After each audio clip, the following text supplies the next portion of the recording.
They thought it was just another house. Just another rundown property in the way of their shiny new clubhouse expansion. Just another name on the demolition notice. One of many quietly swept aside by the HOA's latest vote. But what they didn't know, what not a single one of them had bothered to ask was whose house they were actually bulldozing. That house belonged to my cousin, and my cousin isn't just anyone. He's a decorated top-ranking military general, respected across the country, and feared by the kind of people who usually walk into a room thinking they own it. And when I got that early morning phone call, hearing his voice shake with a calm, controlled fury I'd only heard in combat zones, I knew the HOA had made a mistake they'd never forget. Let me take you back to how this all started. The neighborhood wasn't always like this. I remember when our families first moved here, back when this land was mostly quiet fields, simple roads, and families who looked out for one another. My cousin, Elijah, had come home from his second overseas deployment and bought that house. With his military bonus, it wasn't big, but it had land, history, and peace, exactly what he needed after everything he'd seen. He fixed it up with his own hands, brick by brick, paint stroke by paint stroke. That house was more than was a symbol, a promise to himself that he had made it back, that he could finally rest. The years passed. Elijah stayed mostly out of the spotlight. He visited his bases, trained recruits, advised on national security projects. When he was home, he liked things quiet. He didn't attend HOA meetings. He didn't need the dog park, the pool upgrades, or the fancy fountains they kept spending money on. He just paid his dues and minded his business. That's why he didn't even realize what the HOA was planning until it was too late. A few months ago, the HOA board had changed hands again. New president, new agenda. They wanted to bring in investors and revitalize the community. Their first big idea, a luxury community center with a fitness wing, a spa, even an indoor waterfall. Something to attract higher-end buyers, they said. It sounded fancy, too fancy. But they pushed it through with quick votes, closed-door deals, and barely announced community meetings. And in the middle of that plan was a large open patch of land that just happened to include Elijah's property. They claimed it was an unofficial extension of HOA-managed land. They dug up some obscure clause in a decades-old zoning document, but they never once knocked on his door. I still remember that day vividly. It was early. Elijah called me, calmly but with a sharpness that cut through the phone. He said, "They're on my land. There's a bulldozer in my yard." They didn't even wait for me to answer the door. I dropped everything and drove over. And when I got there, I couldn't believe my eyes. They had torn through his front fence. Heavy machinery sat in what used to be his garden. A crew was unloading concrete blocks. A smug-looking man in a HOA vest was holding a clipboard, barking orders like it was just another Tuesday. Elijah stood on the porch, arms folded, stone silent, and I knew, at that moment, this wasn't going to be solved with a complaint form. Elijah didn't yell. He didn't threaten. He just took a slow walk around what used to be his yard, then turned and looked the HOA rep in the eye. "You've made a mistake," he said. The man barely looked up from his clipboard. "Sir, this land falls under the approved HOA redevelopment zone. You were mailed notices last month. The board voted. You're free to file a grievance at our next meeting." Elijah raised an eyebrow. "Do you know who I am?" he asked. The man chuckled. "Doesn't matter. You didn't attend the meetings. You didn't respond. Now it's too late." Elijah smiled, just slightly. Not a friendly smile, more like the kind of expression a lion makes right before it pounces. That night, he didn't say much, but the next morning, things started to move fast. First, a team of military lawyers contacted the city office. Then the HOA's insurance provider received a letter so carefully worded it could cut glass. Within 48 hours, half of the board members went silent. Rumors started swirling about who Elijah was, what rank he held, what connections he had, but it was already too late for backpedaling. They had broken federal codes. They had trespassed without proper notice. They had destroyed personal property belonging to a high-ranking government official, and worse, they had no permits, no legal zoning approval, just their arrogance and a stack of internal memos. Within a week, Elijah filed an injunction halting the project. Construction froze. Equipment was removed. But he didn't stop there. He started showing up to HOA meetings, not to argue but to listen, to take notes, to ask very direct questions, questions that made board members visibly uncomfortable. Where is the vote record? Who approved this budget? Which architect signed off? Turns out, a few members had been awarding contracts to friends. Others had been manipulating the voting schedule to pass items quietly. It all started to unravel. The best part, Elijah never once raised his voice. He let the law speak. And when the local news caught wind of it, an HOA bulldozing a military general's home without permission, it was everywhere. Headlines read, "Hero's home demolished in HOA blunder." Community outrage exploded. Neighbors who had been quiet for years suddenly had a lot to say. They shared stories of intimidation, of shady fees, of fines for grass being 2 inches too tall. The HOA, once so confident in their control, was now being dismantled piece by piece. And yet, Elijah never wanted revenge. What he wanted was accountability, restoration, and respect. He used his connections not for power, but for justice. He worked with city planners to review the zoning laws that had been ignored. He helped form a legal neighborhood council to make sure no one's property could be seized again without fair warning. He even helped push for new HOA reform laws in our state legislature. But perhaps the most poetic part, that land they tried to turn into a resort-style spa, it's now a memorial garden, dedicated to veterans. Funded by a grant Elijah personally helped secure. The same soil they tried to steal now honors the very people they forgot to respect. So the next time someone thinks they can bulldoze a life, tear down a home, or silence a quiet man just because he doesn't speak at every meeting, they should remember this story. Not everyone lives loudly. Not everyone shows you their power up front. But sometimes the most dangerous person in the room is the one who's been quietly watching, waiting, calculating, and when pushed too far, they don't shout, they act. What the HOA failed to realize is that you don't need a title to have authority. You don't need to scream to be heard. Sometimes, you just need to stand your ground, know your rights, and move with quiet strength. Elijah did all of that. And now, the entire neighborhood sees him in a different light. Not just as a veteran, not just as a quiet neighbor, but as the man who stood against a system that forgot who it was supposed to serve. And what most people didn't understand about Elijah is that he wasn't driven by pride. He didn't care about titles, and he didn't need anyone to salute him outside of his uniform.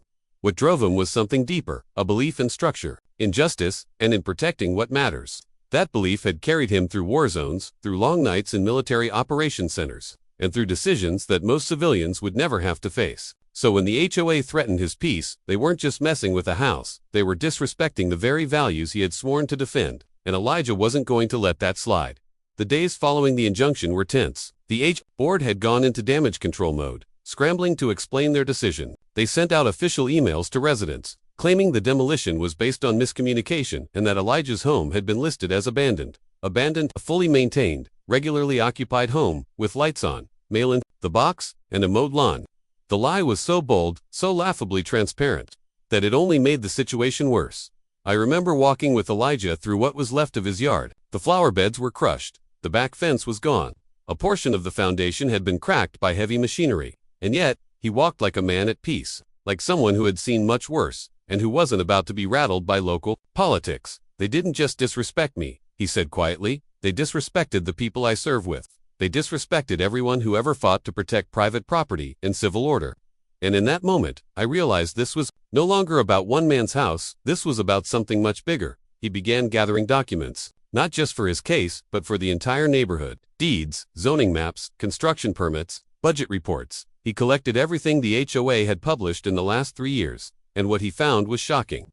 There were inconsistencies in fund usage, contracts awarded without competitive bidding, property lines redrawn quietly, and in some cases, illegally. One resident had been fined over $1,000 for a non-compliant fence, a fence that had stood unchanged for over 2 decades. Another had received a lien warning for late dues, even though she had proof of payment. Elijah didn't go on a media rampage. He didn't post angry videos online or hold dramatic press conferences. Instead, he held quiet meetings in his home, invited neighbors over, showed them what he'd found, helped them understand their rights. Word spread quickly. People began digging through their own HOA correspondence, comparing notes, sharing receipts. Within weeks, over 30 homeowners had joined together to file a collective complaint against the board. And suddenly, the once powerful HOA leaders found themselves on the defensive.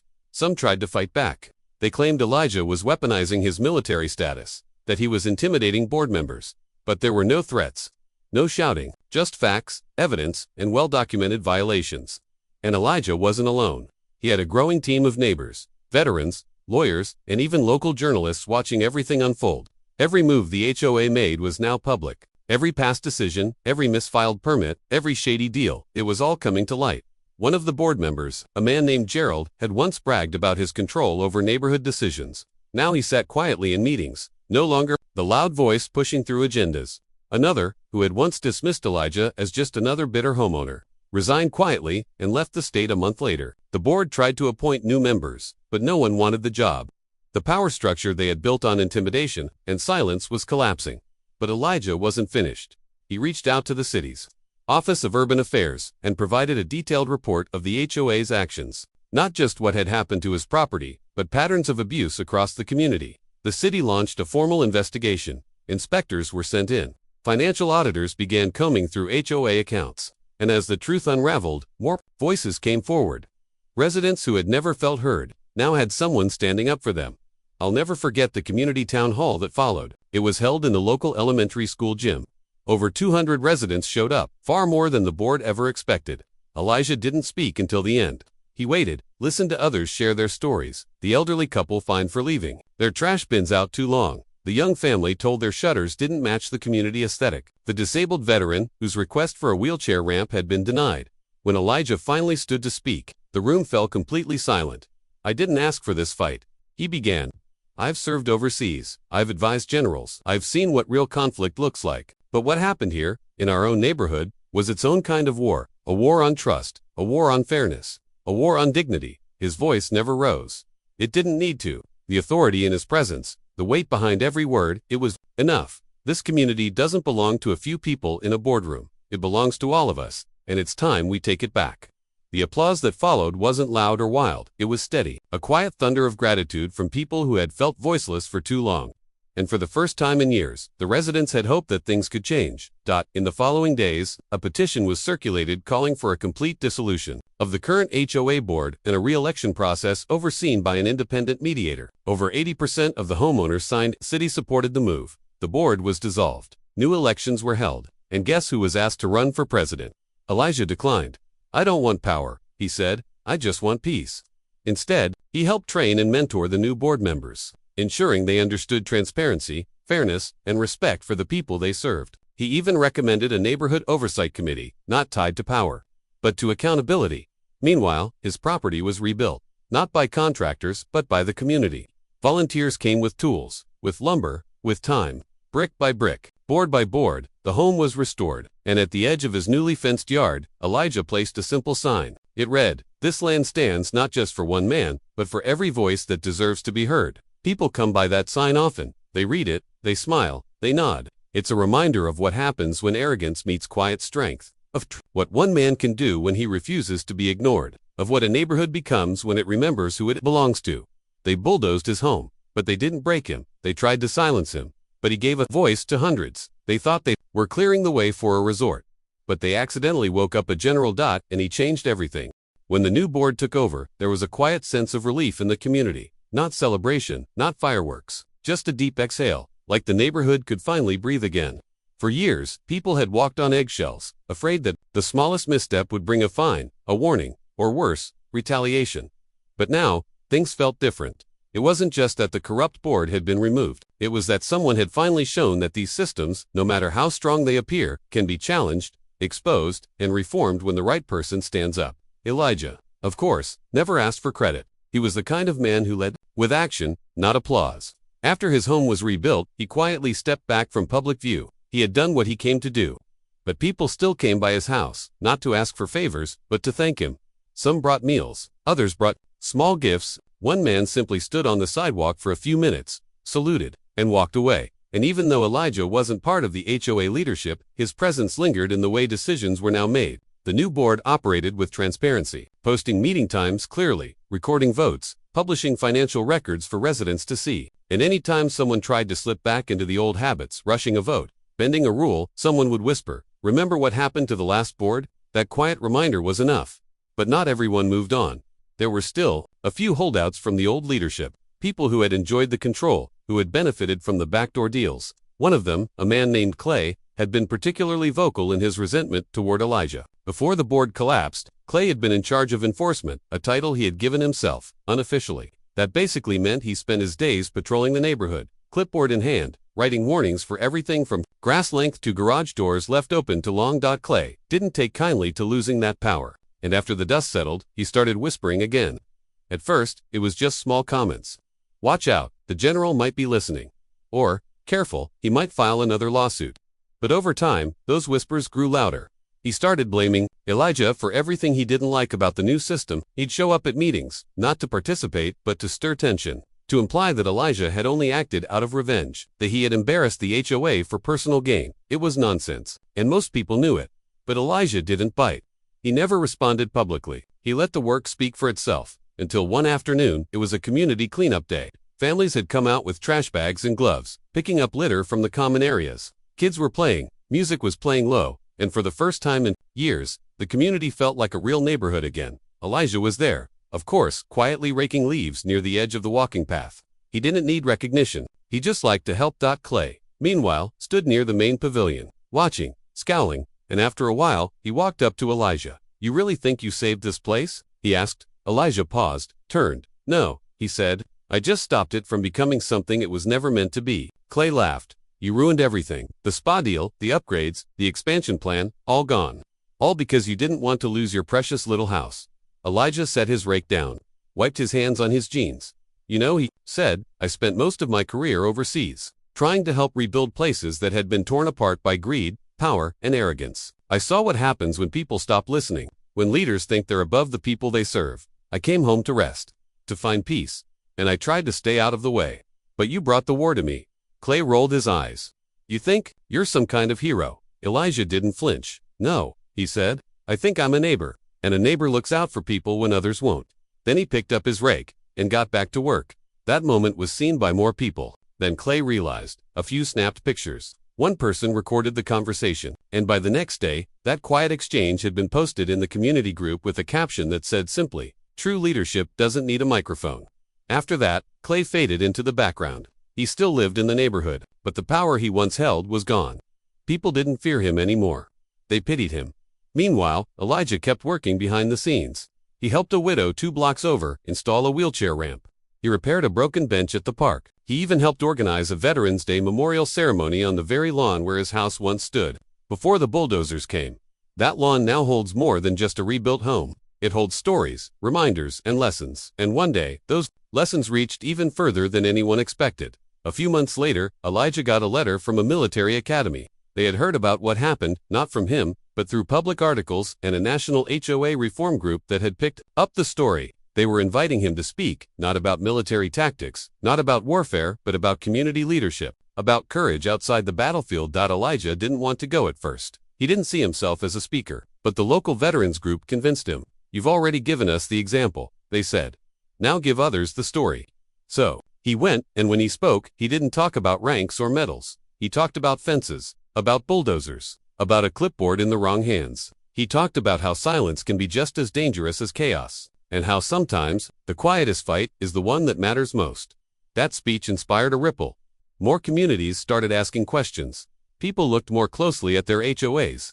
Some began forming accountability groups. Others demanded transparency. From their boards, and across the country, stories emerged of residents standing up, just like Elijah had, refusing to be ignored. Back home, things continued to heal. The kids played in the park without fear of being told to keep it down. Residents painted their doors whatever color they wanted. Garden gnomes reappeared on lawns. And laughter, the kind that once felt rare, became normal again. And every so often, when someone new moved in and asked, "What's that house with the little memorial plaque by the gate?" someone would smile and say, That's where the HOA made their biggest mistake. They tried to bulldoze a general." It was almost a year later when the full circle became clear. Elijah had moved back into his fully rebuilt home. The yard had grown in. The fence had been repaired. The garden beds were once again blooming, not just with flowers, but with signs of life that had felt missing for so long. Children walked past it on the way to school. Neighbors waved every time they saw him tending to his tomatoes. And every now and then, someone would stop by, just to say thank you.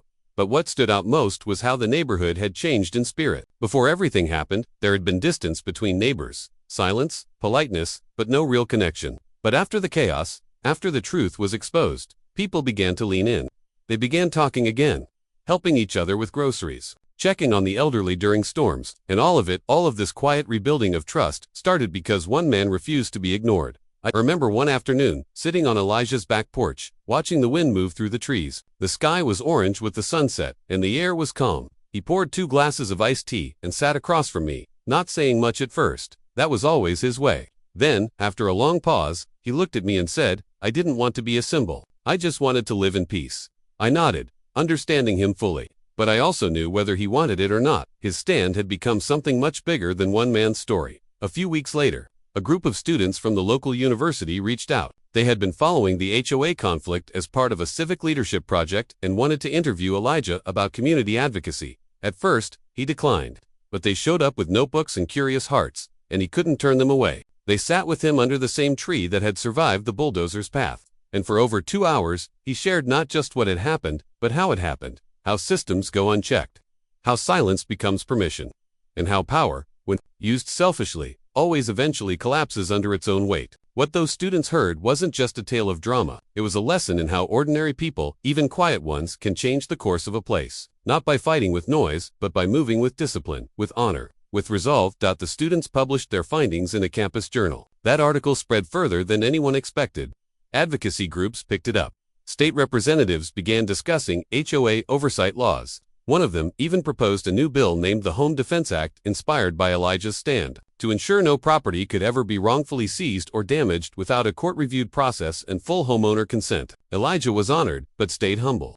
He didn't want recognition. He just wanted systems to work like they were supposed to protect, not to punish.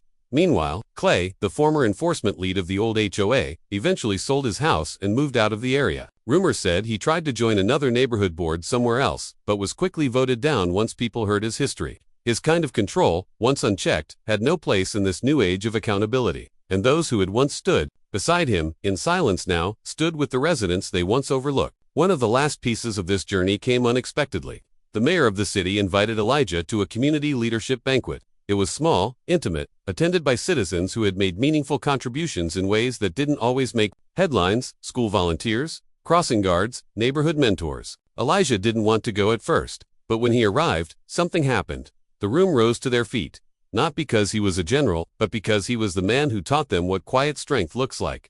And as he accepted the plaque, a simple wooden piece that read, "For service beyond duty," you could see something shift in his expression. Maybe peace, maybe pride. Maybe just the satisfaction that everything he had done, everything he had endured, had led to something lasting, because in the end, this was never about revenge. It wasn't about showing power. It was about standing firm when something wrong tries to pass itself off as right, about knowing when to speak and when to act, and about believing deeply that even when things look lost, justice can still be reclaimed. The house that was once rubbled now stood strong. The neighborhood that once feared its leaders now thrived in shared respect. And the man who once stood alone on his porch while bulldozers tore through his property, he stood taller than ever, because they may have bulldozed his home, but they played right into his hands. They gave him the chance to rise, to expose, to rebuild, and to lead, not just with words, but with unwavering example. So, if you ever find yourself in the crosshairs of unjust authority, remember this story. You don't need to be loud, you don't need to be famous, you just need to stand, and when you do, the world may bend, systems may shake. And the silence that once felt like defeat will echo with the sound of change. Because one voice, backed by truth, can be louder than any bulldozer. And one man, standing firm, can move more than just dirt. He can move a community. He can move a law. He can move the future.